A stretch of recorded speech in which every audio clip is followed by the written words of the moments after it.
자, 오늘은 감찰하시는 하나님이란 제목으로 말씀의 은혜를 나누겠습니다. 오늘 새벽에 우리 인생의 최고 경영자가 있다고 그러셨죠? 바로 우리 하나님이십니다. 우리는 짧게는 70년, 80년, 길게는 100년 가까이 이 땅에 사는데 어떤 면에선 우리 인생도 경영되고 있는 거죠. 그러므로 우리의 인생이 최고 경영자이신 하나님 손에 붙들린 바 될 때 우리는 잘 될 줄 믿습니다.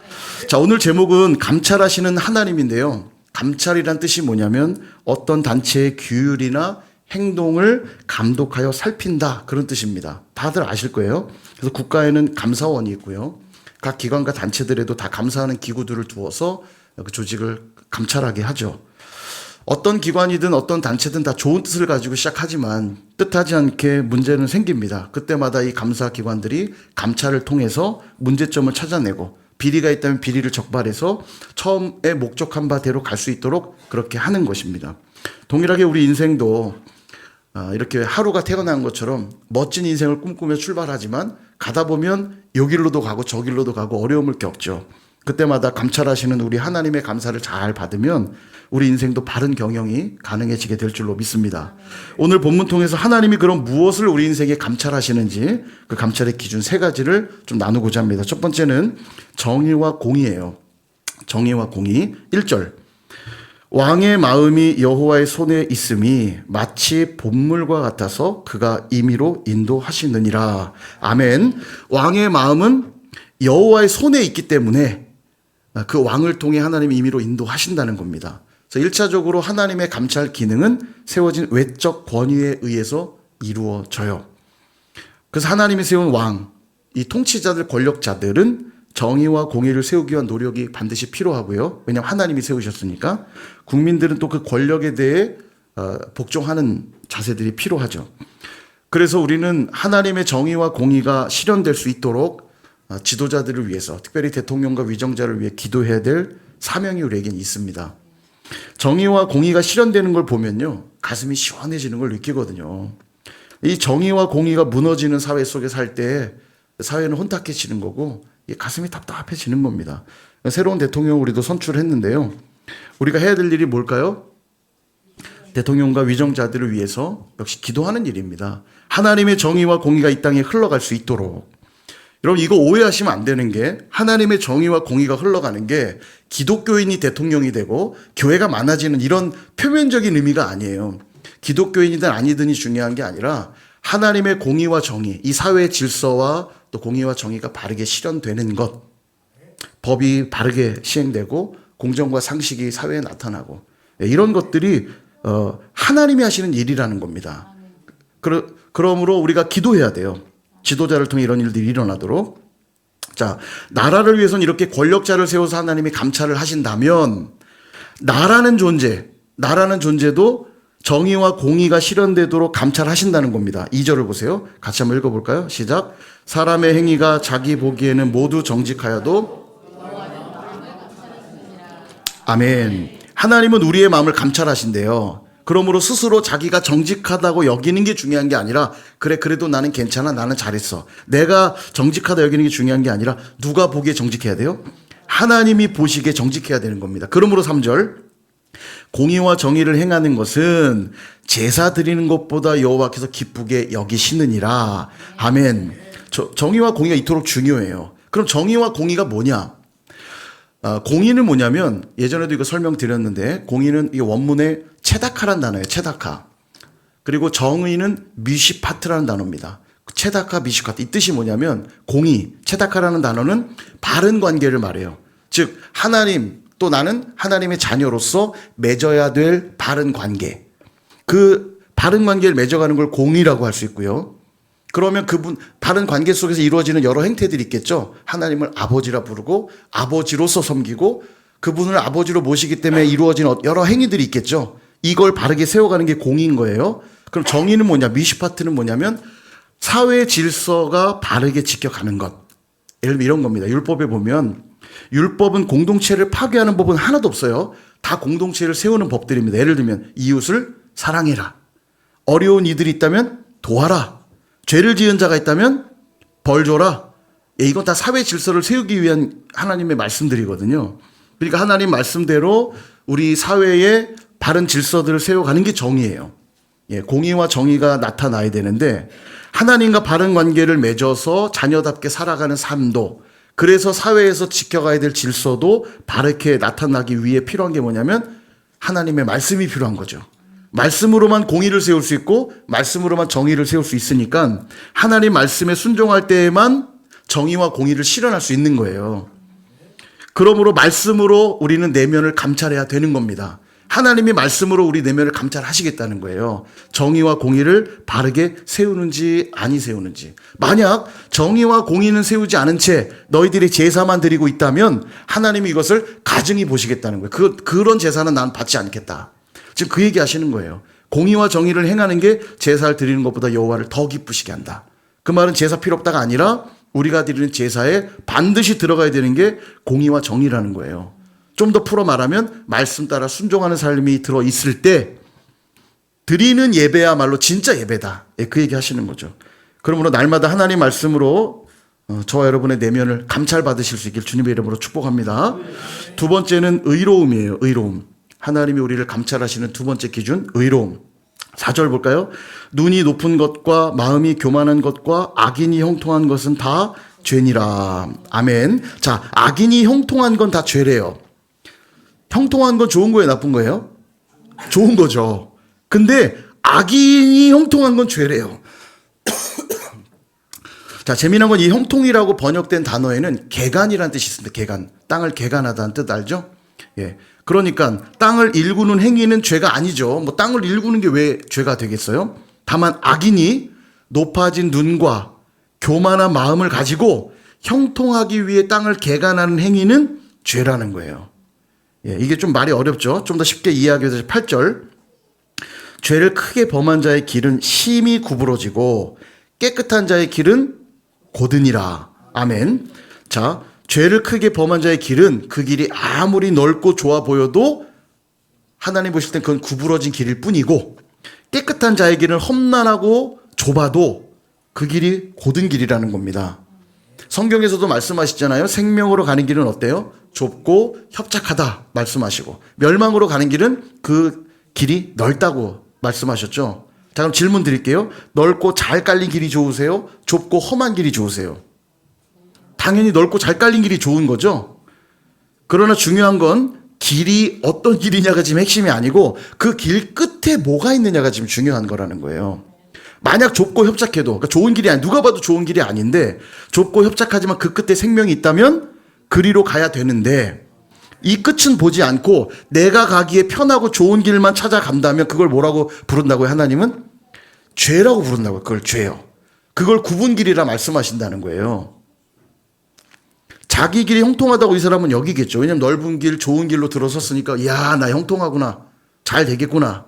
그러나 하나님 보실 때 그 길은 굽은 길일 뿐이다. 다시 말씀드리면 저 끝에 있는 의로움은 보지 않고 내게 이익이 되는 것만 쫓게 되면 하나님 감찰하실 때 그거는 죄라고 말씀하신다는 겁니다.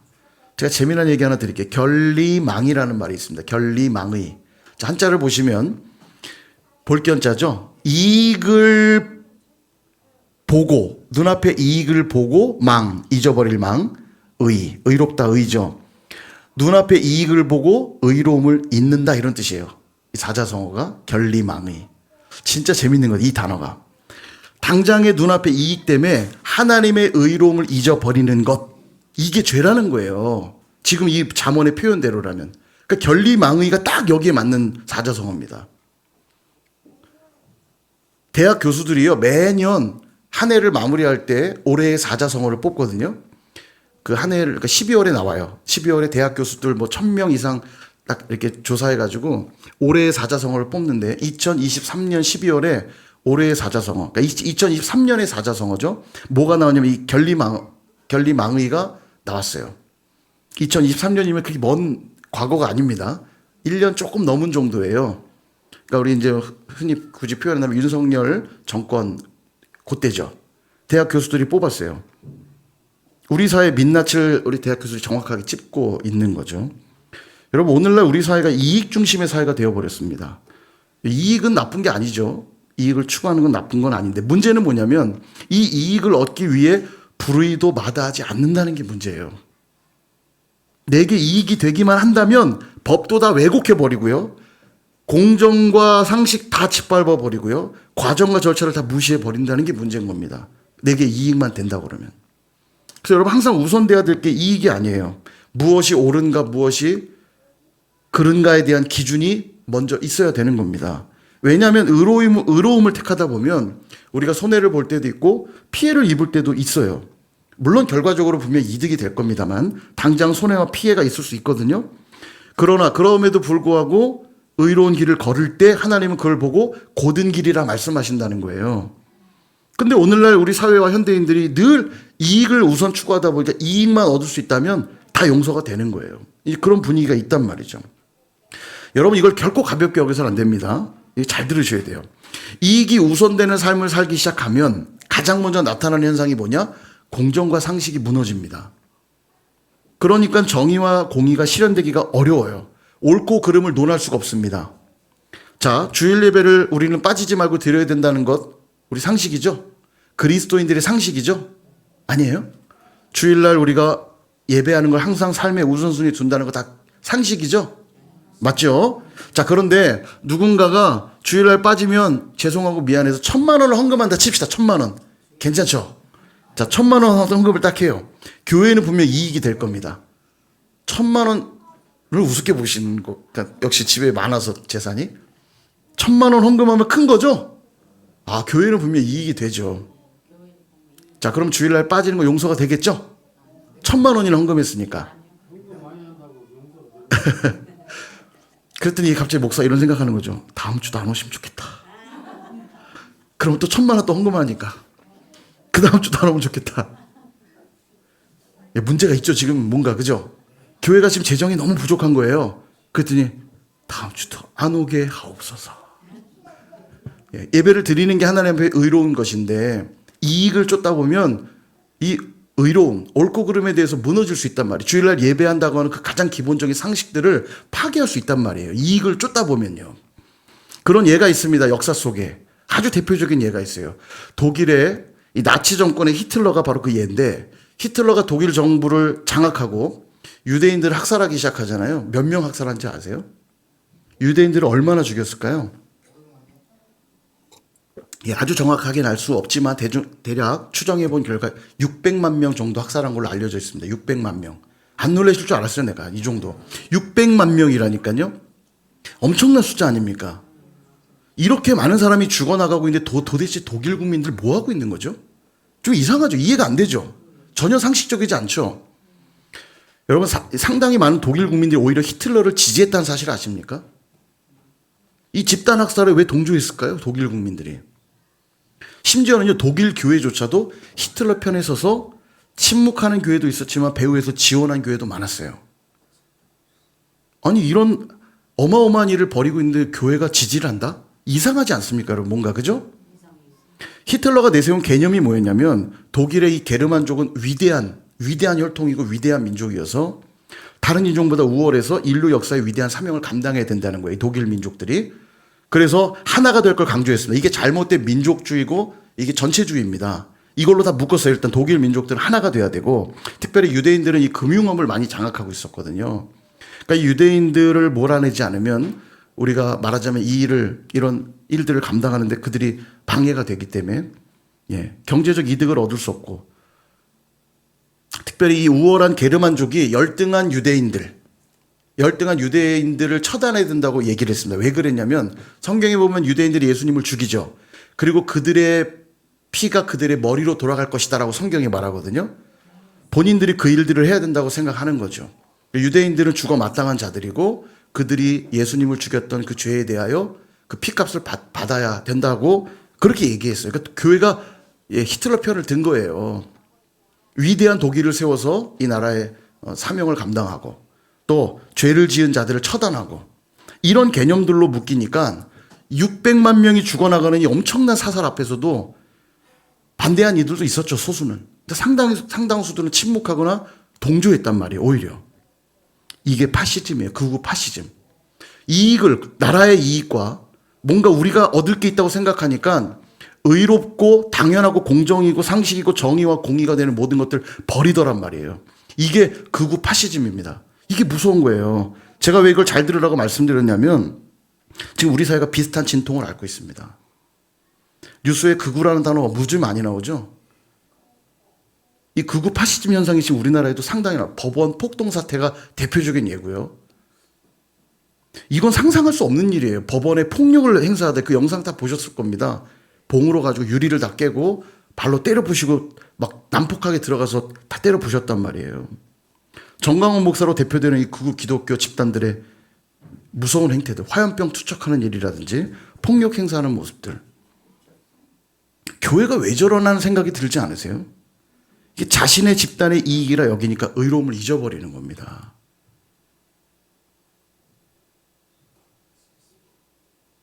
하나님의 나라에 이득이 된다고 본인들 생각을 해버리니까 폭력을 행사하면서도 그걸 틀렸다고 생각하지 않는 거예요. 이걸 통하여 하나님의 나라를 이 땅에 오게 하자. 말은 되게 좋잖아요, 말은.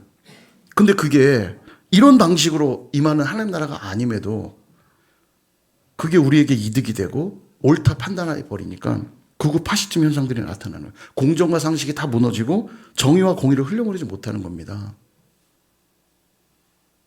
그러니까 계속 거짓말하고요. 아무렇지도 않게 거짓말하고요. 말 뒤집기를 아주 손바닥 뒤집듯이 하죠. 교회가요. 모두는 아닙니다. 이 극우 집단에 속한 이들을 말하는 거예요. 신앙생활도 다르지 않습니다. 여러분, 하나님 말씀이 기준이 되고 뜻이 되어서 살아가야 됩니다. 그게 기준이 되어야만 때로는 손해를 보고 희생이 따를지라도 순종할 수 있는데 그렇지 않으면 순종이 불가능하죠. 예를 들어 어느 지체의 어려움들을 봤어요. 긍휼한 마음이 막 들어서 내 주머니를 털어서 그를 도왔습니다.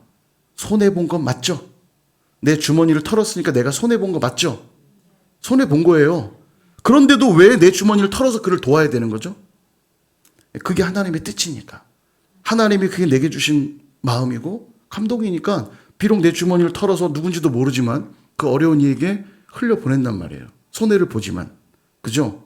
그런데 이익이 늘 우선이 되면 절대로 내 주머니를 털어서 손해를 보지 않으려고 그 지극히 작은 자를 외면해 버릴 거예요. 왜냐하면 그를 섬기면 내가 필요한데 쓸 수가 없잖아요. 손해가 돼버리잖아요, 내게. 반대로 내게 큰 유익이 되는 일이라고 하면 그건 또 열심히 하더라는 거예요. 이걸 뭐라고 한다고요? 사자성어로? 결리망의.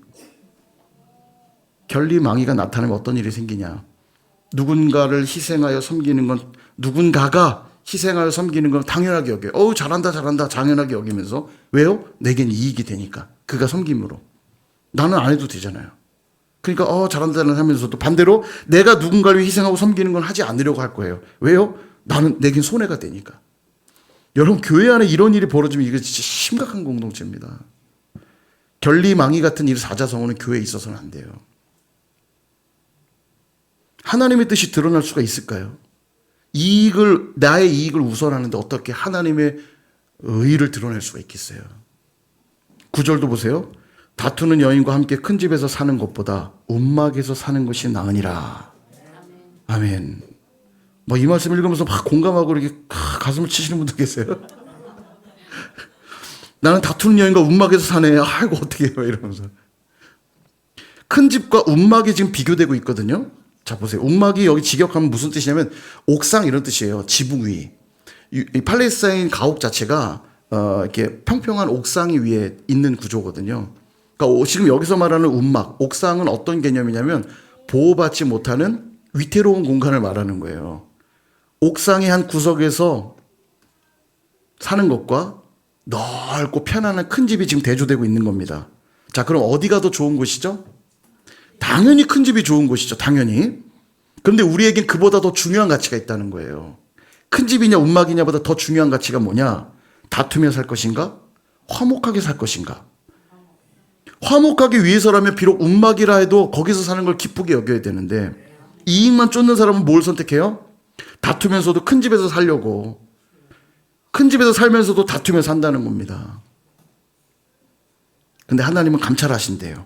자기의 형통함을 위해서, 자기의 유익을 얻기 위해서 의로움을 쫓지 않고 자기의 이익만 쫓아 살아가는 자의 행위를 죄라고 감찰하신다는 겁니다. 그러므로 여러분 계산하는 신앙에 대해서는 절대로 안 돼요. 10절 보세요. 악인의 마음은 남의 재앙을 원하나니 그 이웃도 그 앞에서 은혜를 입지 못하느니라. 아멘. 자, 보세요. 악인의 마음은 남의 재앙을 원한대요. 저 사람이 망하기를 바란대요. 왜 망하기를 바랄까요?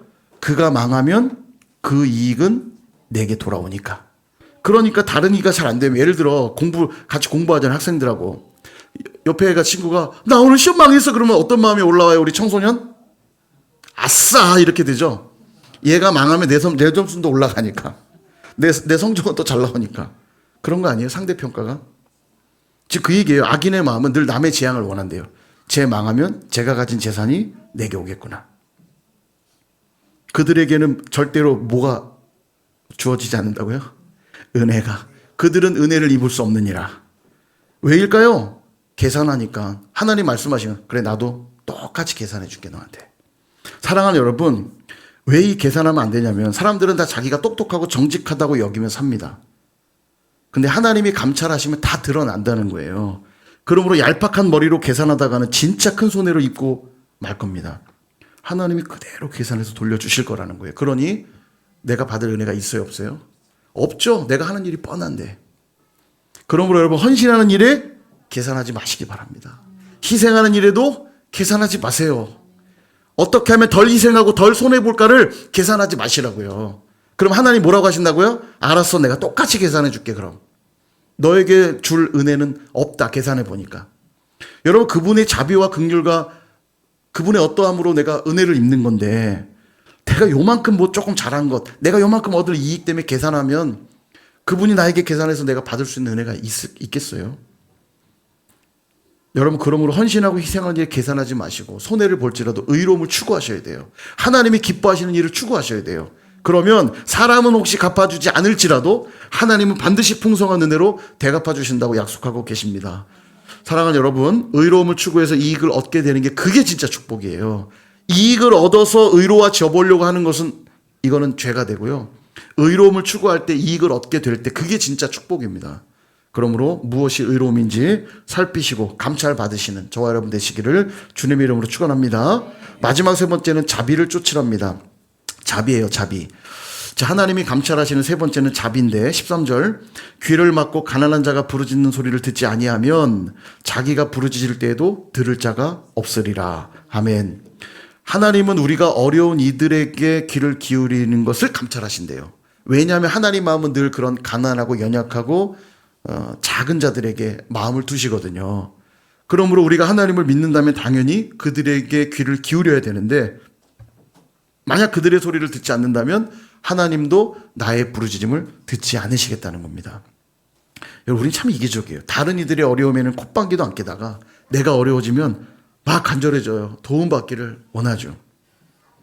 우리가 그걸 안다면, 나도 언젠간 어려워질 수 있다는 걸 안다면 누군가가 어려울 때 당연히 그에게 귀를 기울여주고 안타까이 여기며 도우라는 거예요.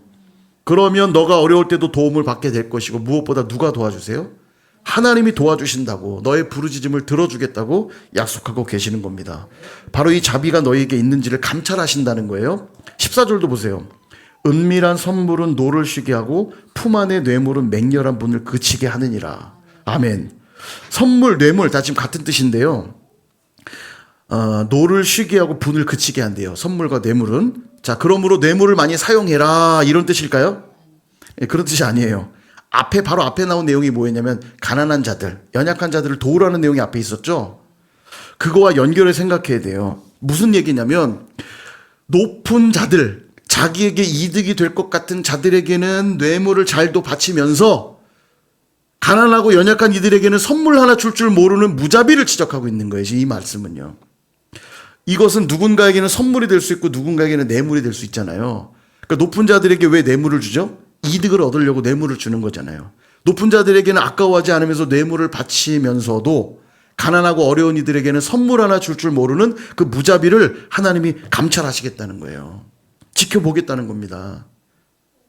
그러니까 그대로 적용한다면 가난하고 연약한 이들을 향해 선물을 베풀면 하나님의 노와 분을 그치게 하는 것이 아니겠느냐, 이 얘기 하시는 거예요.